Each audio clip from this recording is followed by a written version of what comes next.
Halo Sobat Milenial, kalian sedang menyaksikan program Top News by IDN Times bersama saya, Lia Utasoid.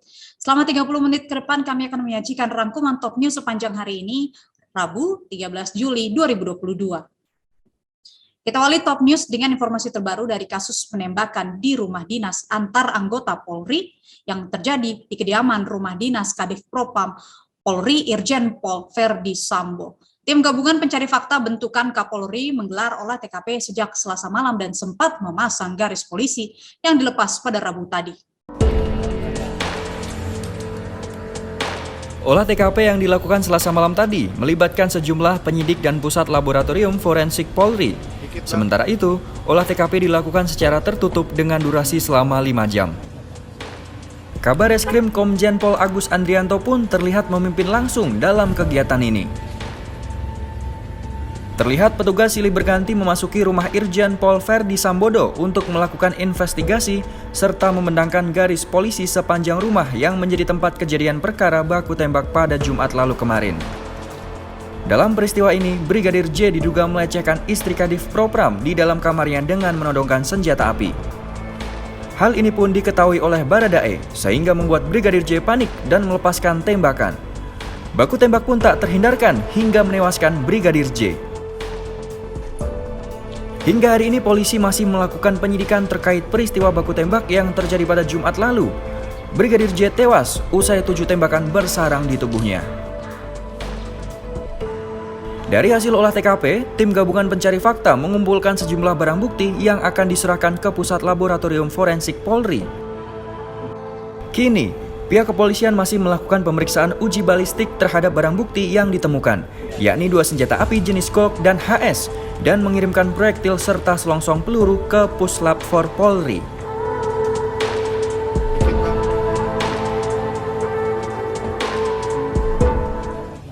Setelah dilaksanakan olah TKP pada Selasa malam, hari ini Polres Metro Jakarta Selatan pun merilis fakta terbaru terkait peristiwa baku tembak antara polisi di rumah dinas Kadif Propam Polri Irjen Pol Verdi Sambo. Kejadian ini pun diketahui saat Irjen Verdi melaporkan langsung peristiwa ini pada Jumat 8 Juli pukul 5 sore kemarin.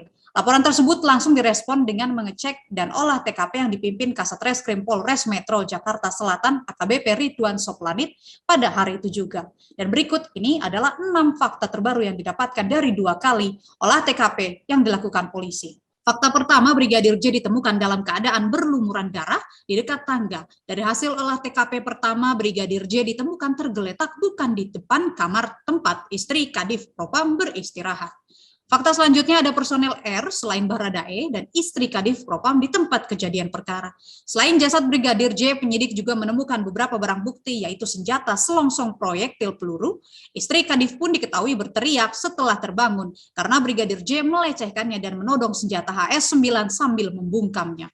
Sementara itu, hasil otopsi sementara dari RS Polri Kramat Jati ditemukan ada 7 luka tembak masuk dan 6 luka tembak keluar, serta 1 proyektil bersarang di dada Brigadir J. Brigadir J diketahui memang dibekali senjata HS9 dengan maksimal 16 peluru. Senjata jenis ini memang dibekali Polri untuk anggotanya sebagai senjata dinas. Sementara itu, Baradae menggunakan senjata Glock 17 dengan maksimal 17 butir peluru. Setelah peristiwa ditemukan 12 peluru ada di dalam senjata, yang artinya ada 5 peluru yang dimuntahkan. Fakta yang lain adalah Baradae diketahui menjadi penembak nomor 1 di resimennya. Sedangkan keluarga Brigadir J pun meminta kepolisian untuk buktikan dugaan pelecehan yang dilakukan terhadap istri Kadif Propam dengan membuka rekaman CCTV di rumah singgah tersebut. Namun, diketahui CCTV di rumah yang terletak di perumahan Polri Duren 3 Jakarta Selatan ini mengalami kerusakan sejak 2 minggu sebelum kejadian. Masih terkait tewasnya Brigadir J, diperkirakan sebanyak 100 personel polisi mendatangi kediaman keluarga Brigadir J di Desa Makmur, Kabupaten Muaro Jambi pada Senin malam. Salah satu keluarga Brigadir J, Rohani Simanjuntak pun merasa terkejut dengan kehadiran 100 personel polisi ini. 100 polisi ini tiba pada pukul 8 malam, ada yang menggunakan pakaian dinas, pakaian putih, hingga pakaian sipil.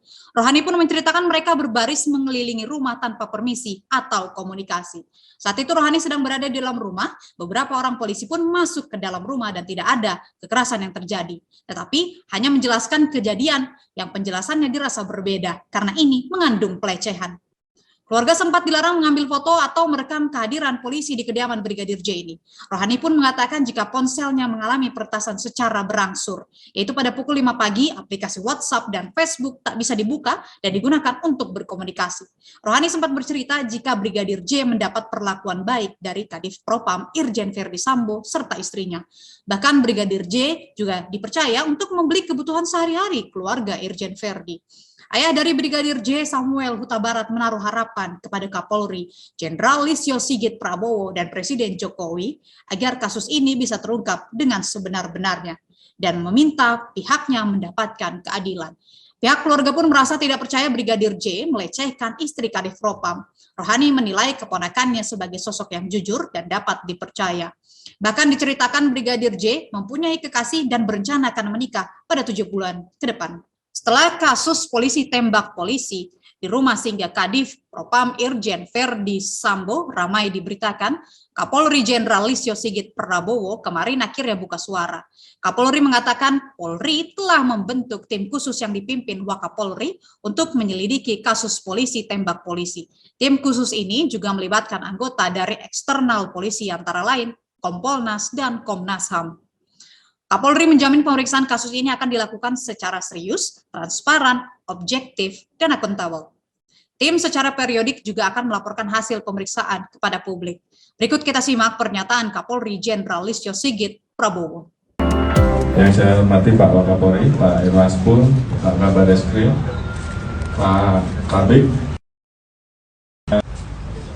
Kadif Humas, Karopenmas, dan juga Kapolres Jakarta Selatan terkait dengan peristiwa yang terjadi pada hari Jumat, yaitu kasus penembakan di rumah dinas Jalan Duren 3 yang terjadi jam 17.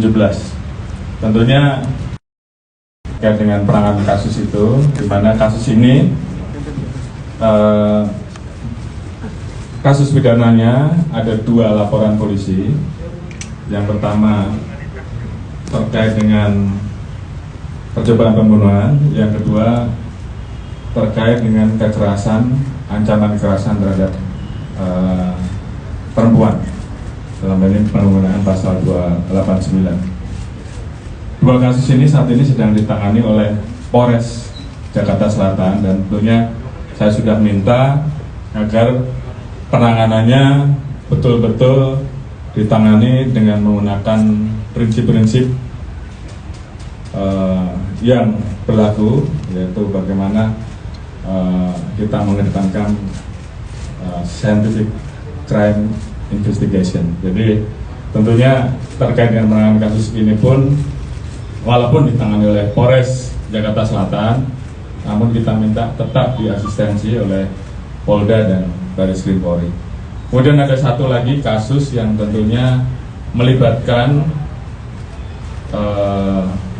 anggota, ya, karena memang terjadi baku tembak antara anggota dan anggota, dan kami juga mendapatkan banyak informasi terkait dengan berita-berita liar yang beredar, yang tentunya kita juga ingin bahwa semuanya ini bisa tertangani dengan baik. Oleh karena itu saya telah membentuk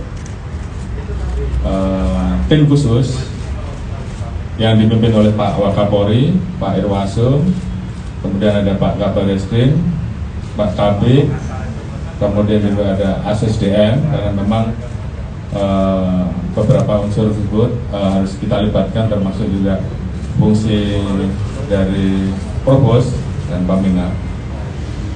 Di satu sisi kami juga sudah menghubungi rekan-rekan dari luar, dalam hal ini adalah Kompolnas dan Komnas HAM terkait dengan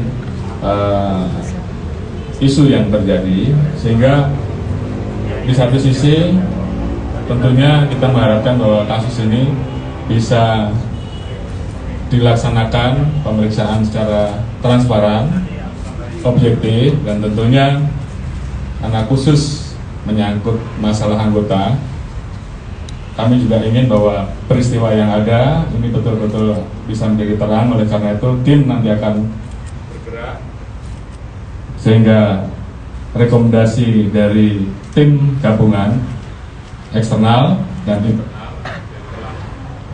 kita bentuk. Ini menjadi masukan yang akan digunakan untuk menindaklanjuti terkait dengan hal-hal yang mungkin bisa kita dapatkan untuk melengkapi dan penyidikan yang ada. Tentunya kita tidak menutup kalau ada laporan dari sisi yang lain, namun semuanya ini tentunya harus kita telaah, kita cermati, dan kita tangani objektif, secara transparan, dan tentunya menggunakan kaidah-kaidah penyelidikan dan penyidikan sesuai dengan apa yang diatur dalam scientific crime investigation. Dan tentunya kita juga harus melindungi, memberikan ruang terhadap kelompok rentan dalam ini yang saat ini kebetulan menjadi korban. Dan tentunya kaidah-kaidah tersebut juga harus kita jaga, menjadi hak asasi manusia, kaidah-kaidah yang harus kita jaga dan diatur oleh undang-undang.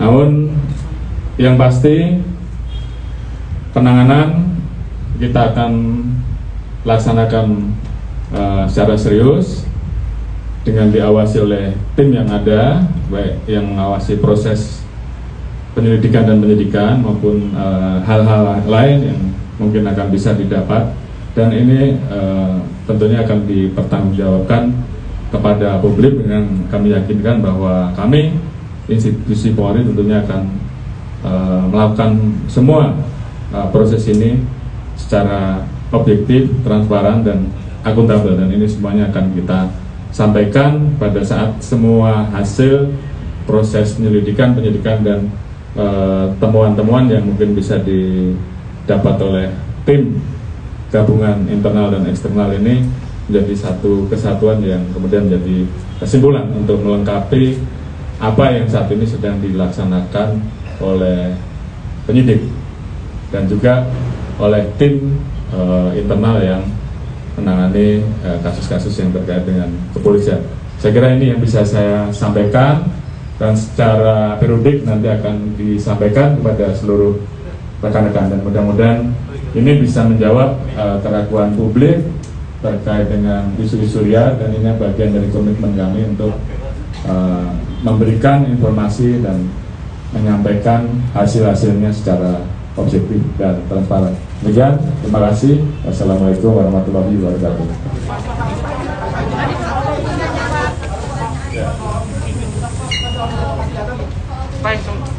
Sementara itu, Badan Narkotika Nasional Republik Indonesia menangkap 3 orang anggota TNI yang diduga terkait kasus penyalahgunaan narkoba. Penangkapan ini pun sudah dikonfirmasi oleh Kepala BNN, Komjen Pol Petrus Reinhard Golose. Penangkapan ini pun akan dirilis oleh BNN pada Kamis mendatang. Berdasarkan informasi yang dihimpun oleh jurnalis IDN Times, 3 anggota TNI yang ditangkap adalah Praka MH, Praka MS, dan Praka JM. Selain menangkap 3 anggota TNI, BNN juga menangkap 2 warga sipil berinisial L dan MJ. Penangkapan ini dilakukan oleh BNN Cawang, Jakarta Timur, di Ciledug, Tangerang Selatan pada Selasa 5 Juli kemarin. Penangkapan ini berawal ketika tersangka inisial K di Aceh Besar memerintahkan L untuk membawa truk kuning bernopol BM 8347FU berisikan buah pisang dari Aceh Besar menuju Pelabuhan Merak, Banten. K pun memerintahkan L untuk menghubungi Praka MS ketika sudah sampai di Pelabuhan Merak, Banten. Praka MS bertugas menjemput dan mengawal truk yang dikendarai oleh L sampai ke Pasar Ciledug. Akan tetapi setelah Praka MS ditemani MH dan JM tiba di Pelabuhan Merak, truk yang dikendarai oleh L sudah tidak ada di Pelabuhan Merak, Banten. L kemudian menghubungi Praka MS dengan tujuan untuk memberitahu bahwa ia sudah sampai tempat pembongkaran buah pisang yang ada di Pasar Ciledug. Mendengar informasi itu, Praka MS, MH, dan JM berangkat menuju Pasar Ciledug dan menunggu di warung sampai pembongkaran selesai. Setelah selesai, L memindahkan 3 buah kardus berwarna coklat ke dalam mobil Pajero hitam bernopol F1840 EOY. Kemudian L meminta Praka MS agar barang tersebut sementara disimpan di kediaman Praka MS. Tetapi ketika 3 anggota TNI akan membawa kardus, tiba-tiba kendaraannya dihadang oleh 2 kendaraan petugas dari BNN. Praka MS dan rekannya bersama barang bukti pun dibawa ke kantor BNN di Cawang, Jakarta Timur. Pihak BNN pun menyita barang bukti seperti 3 kardus besar berisi ganja seberat 65.450 kg, 1 unit Pajero hitam, 1 unit truk orange, 2 pucuk soft gun tipe J-Lock, 2 pucuk soft gun laras panjang beserta magazin.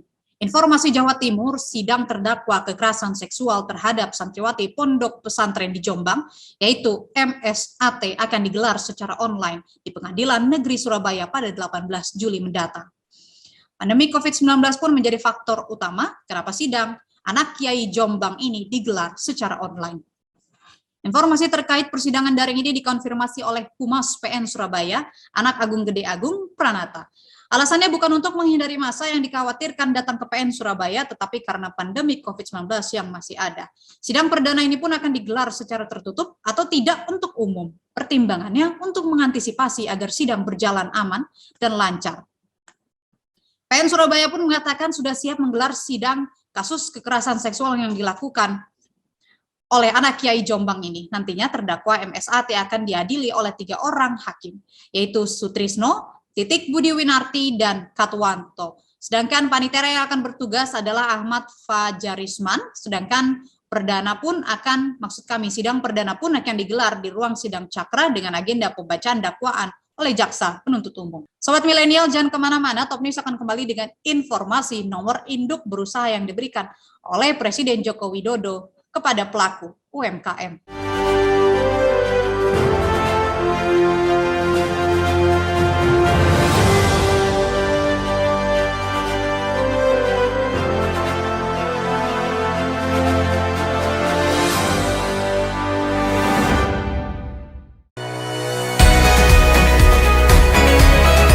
IDN Programmatic OOH is the first internet and GPS-connected out-of-home media platform.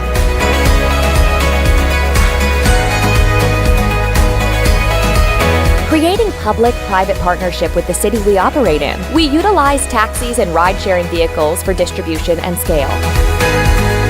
Our proprietary technology provides granular audience targeting from hyperlocal location, time, weather, to dynamic content.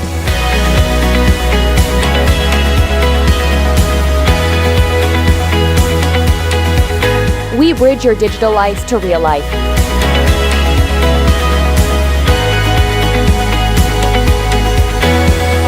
Our innovation revolves around engagement and impact with emphasis on action. IDN Programmatic OOH.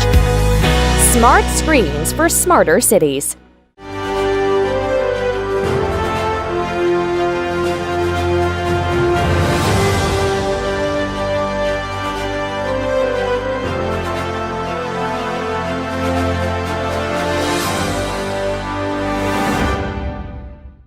Kita beralih ke informasi berikutnya, Sobat Milenial. Wakil Presiden Indonesia Ma'ruf Amin beserta istri tiba di tanah air. Pada hari ini, diketahui Wapres bersama rombongan menunaikan ibadah haji selama sepekan di Tanah Suci Mekah, Arab Saudi. Ma'ruf Amin beserta rombongan menempuh penerbangan selama 10 jam menggunakan pesawat Garuda Indonesia Boeing 777-300ER. Dan tiba di Terminal 3 VVIP Bandara Soekarno-Hatta pada pukul 6 pagi tadi. Ma'ruf Amin beserta istri berangkat dari Bandara Royal Terminal Jeddah untuk selanjutnya terbang menuju Indonesia. Rombongan pun dilepas oleh staf kenegaraan Arab Saudi. Dengan pengawalan protokol wakil kepresidenan, setibanya di Indonesia, Wapres dan istri menuju ke kediaman resmi yang berada di Jalan Diponegoro, Jakarta Pusat, guna melanjutkan aktivitas kenegaraan yang sudah dijadwalkan. Sebelumnya, Ma'ruf Amin dan istri melaksanakan ibadah haji atas undangan Kerajaan Arab Saudi. Selama melaksanakan rangkaian ibadah haji, Wakil Presiden dan rombongan berjalan lancar dengan menerapkan protokol kesehatan secara ketat sesuai aturan pemerintah setempat.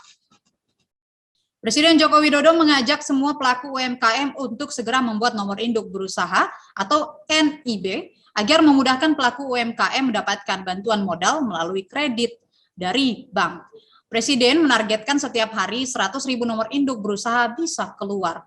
Berikut kita simak pernyataan Presiden saat acara pemberian NIB pagi tadi di Jakarta. Hadirin para pelaku UMKM yang pagi hari ini hadir, selamat pagi. Sudah pegang NIB semuanya? Coba diangkat tinggi-tinggi semuanya. Saya mau lihat benar-benar pegang enggak sih.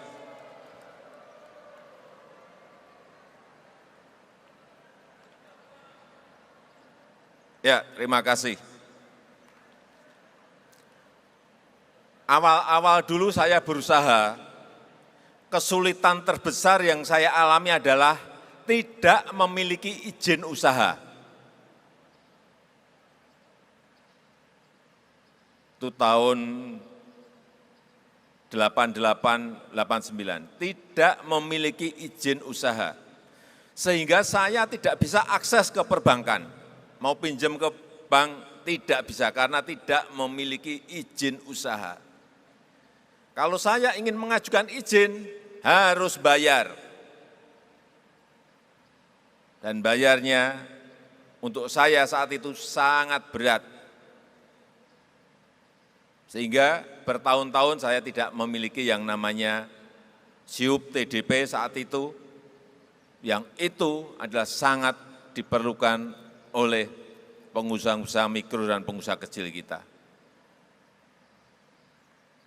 Oleh sebab itu, yang namanya izin ini penting sekali. Saya sudah cek saat itu, waktu OSS jadi, apakah benar yang namanya NIB ini cepat, nomor induk berusaha ini cepat. Kalau kita ingin mengajukan. Saat itu saya melihat cepat, tapi nanti mau saya cek lagi apakah sampai saat ini masih cepat kalau kita meminta nomor induk berusaha. Dan saya senang NIB yang terbit dari Agustus 2021 sampai Juli 2022 sudah 1,5 juta.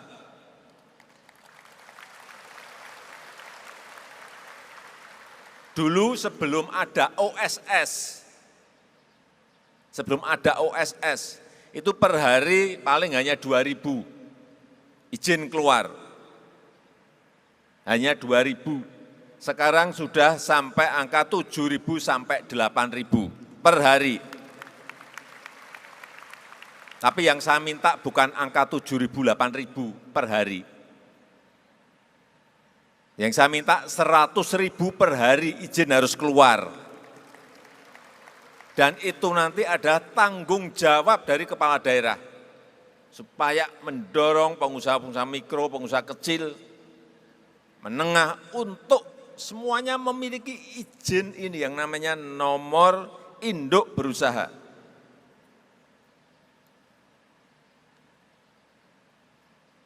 Dan tidak dipungut biaya, betul.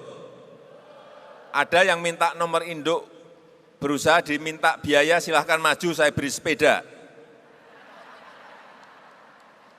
Ada, silahkan maju, kalau mengajukan nomor induk berusaha ini dipungut biaya, silahkan maju, saya beri sepeda. Enggak ada yang mau kan? Karena memang enggak ada, semuanya gratis, betul. Ini adalah kunci pertama kita dalam berusaha, izin harus. Karena kita memiliki 65,4 juta UMKM. Sekali lagi, 65,4 juta UMKM ini data per 2021. Dan kontribusi terhadap perekonomian kita, PDB kita, sangat besar sekali, 61%, besar sekali. Oleh sebab itu pemerintah kalau nggak ngurus UMKM, keliru, salah besar. Karena kontribusi terhadap ekonomi nasional 61%. Dan penyerapan tenaga kerja 97% itu di UMKM. Bukan di yang gede-gede, ini perlu dicatat. Penyerapan tenaga kerja itu bukan di perusahaan-perusahaan besar. Maaf Pak Arsyad. Bukan di perusahaan-perusahaan besar, tapi di perusahaan-perusahaan mikro, kecil, dan menengah.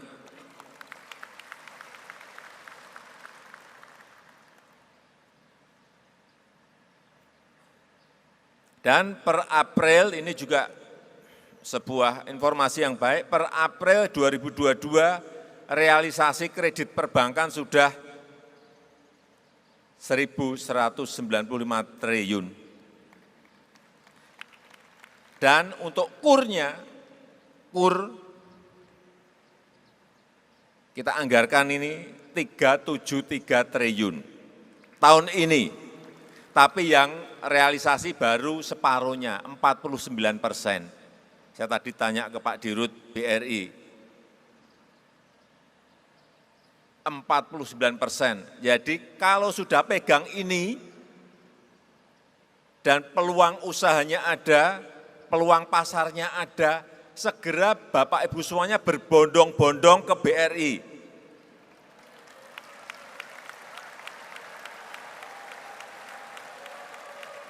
Atau ke bank-bank lain yang menyalurkan kredit KUR. Bunganya berapa, Pak? Pak Dirut?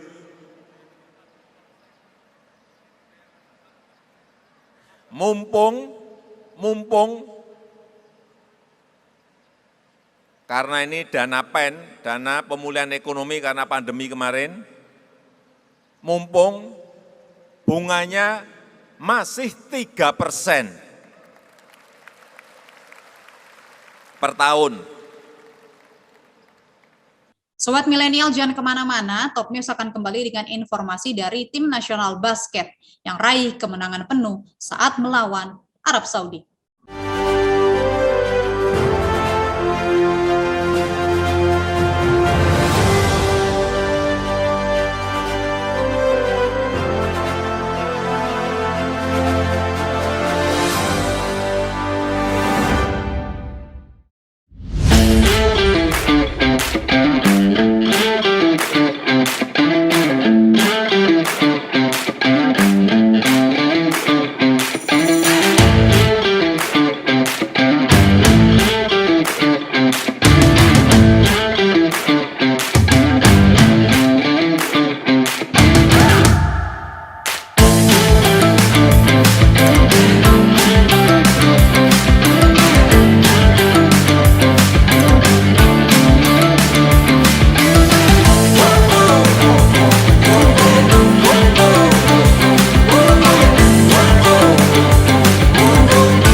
Kembali di Top News, kabar gembira datang dari cabang olahraga wushu Indonesia. Atlet Edgar Xavier Marvelo yang mampu meraih medali emas dari ajang The World Games 2022. Bertanding di Birmingham Southern Court, Alabama, Amerika Serikat pada Rabu waktu setempat, Edgar berhasil jadi yang terbaik di nomor taulu cangkuan putra. Edgar berhasil mengeluarkan kemampuan terbaiknya dengan meraih skor 9.533. Hal ini membuatnya berada di peringkat pertama. Selain itu, Edgar mampu mengungguli wakil dari Korea Selatan yang berada di posisi kedua dengan skor 9.503 dan diikuti wakil Ukraina dan Amerika Serikat. Edgar pun tampil dengan sempurna di World Games 2022. Tak hanya itu, ia juga mempertahankan gelar juara dunia dan kembali mendapatkan pengakuan dunia atas pencapaian yang diraihnya. Selain itu, kemenangan kali ini baginya merupakan pengganti medali emas yang hilang pada SEA Games 2021 karena permainan yang kurang sempurna. Keberhasilan Edgar dipermanis dengan capaian rekan senegaranya Haris Horatius yang berhasil membawa pulang medali perak ke tanah air. Haris mengantongi poin 9.510 dan menduduki urutan kedua pada nomor pertandingan Nangun-Nanguan Putra. Kita beralih ke informasi olahraga, Sobat Milenial. Tim basket Indonesia akhirnya berebut kemenangan di laga pembuka grup A FIBA Asia Cup 2022. Pada Selasa sore kemarin, Indonesia pun mampu raih kemenangan penuh dari tim Arab Saudi dengan skor 80-54. Seperti apa perjuangan timnas Indonesia? Kita simak informasinya dalam video berikut ini. Informasi tadi menutup perjumpaan kita Sobat Milenial. Terima kasih telah menyaksikan Top News. Ikuti terus perkembangan berita-berita terbaru hanya di IDN Times. Saksikan terus Top News by IDN Times setiap Senin sampai Jumat pukul 18.30 waktu Indonesia Barat. Dan jangan lupa untuk mendownload IDN App. Saya Lia Utasoid beserta tim yang bertugas mengucapkan terima kasih. Terus patuhi protokol kesehatan dan sampai jumpa.